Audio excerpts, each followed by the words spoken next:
Hello, welcome to episode 2 of the President's Podcast. Today we're going to be discussing women's rights and the abolitionist movement.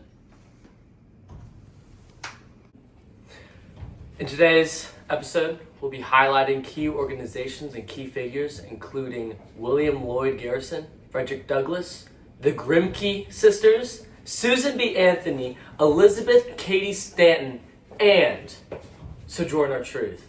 We'll also explore the Seneca Falls Convention and the Declaration of Sentiments and discuss how the abolition and women's rights movement were deeply connected. I'd like to invite our guest, Mr. Zhang. He will be our expert on women's rights. Hello, Mr. Zhang. Hey. And then Mr. Grable. He will be discussing the abolitionist movement.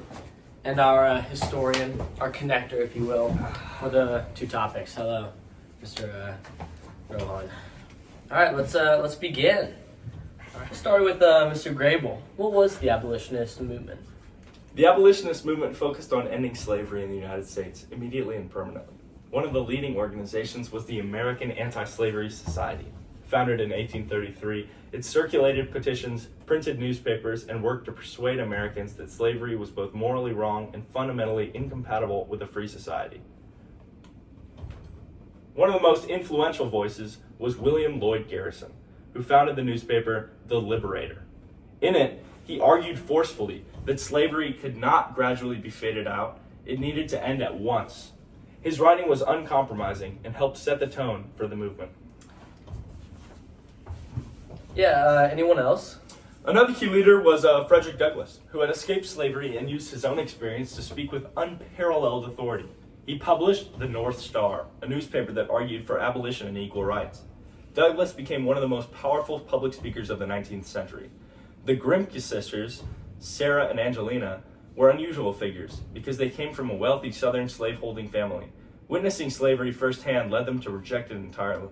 They became outspoken anti-slavery activists, but were criticized simply because they were women speaking publicly.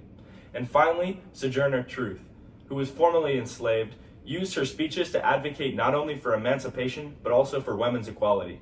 Her voice connected the two movements on a personal level. Thank you for that, Grable. Now let's shift our attention to the early women's rights.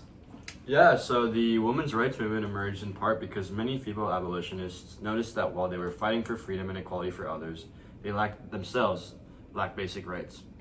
One major early voice was Sarah Angelina Grimke, who Mr. Grable mentioned earlier. In 1838, she wrote the Letters on the Condition of Woman and the Equality of Sexes, arguing that women were equal to men in every moral and intellectual capacity. This was a bold claim, especially at a time when women were expected to be silent in public life. Two other central leaders of the movement were Elizabeth Cady Stanton and Susan B. Anthony. Stanton developed many of the core arguments for women's rights, while Anthony focused on organizing, traveling, and rallying supporters. Their partnership was foundational to the movement. Was there a landmark event or something? Absolutely. The main landmark event was the famous Seneca Falls Convention of 1848, the first women's rights convention in the United States. The most important document produced there was the Declaration of Sentiments, modeled directly after the Declaration of Independence. It stated that all men and women are created equal. It made clear that women's exclusion from voting, property rights, and education was a violation of basic democratic principles.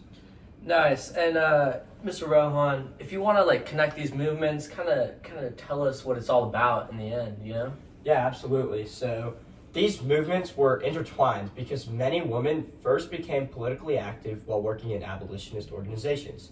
They learned how to write petitions, speak publicly, organize meetings, and argue for human rights. However, the criticisms they faced made them realize that gender equality was built into American society. When the Grimke sisters spoke publicly about slavery, they were attacked not only for their anti-slavery message, but simply for being women speaking in public. That experience pushed them and others to question women's own position in society.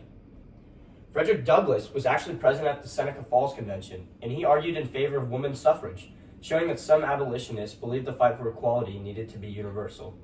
And then later, after the Civil War, tensions emerged when the 15th Amendment granted voting rights to black men but not to women.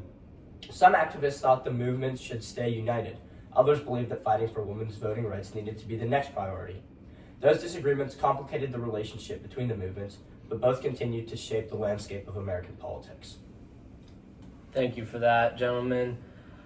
Just to summarize it all up, the abolitionist and women's rights movement remind us that change is not something that happens automatically. It occurs when people challenge assumptions, speak publicly, and organize for justice. Their legacies extend far beyond the 19th century and remain relevant to discussions about equality today. Thank you for joining us on the President's Podcast. Until next time.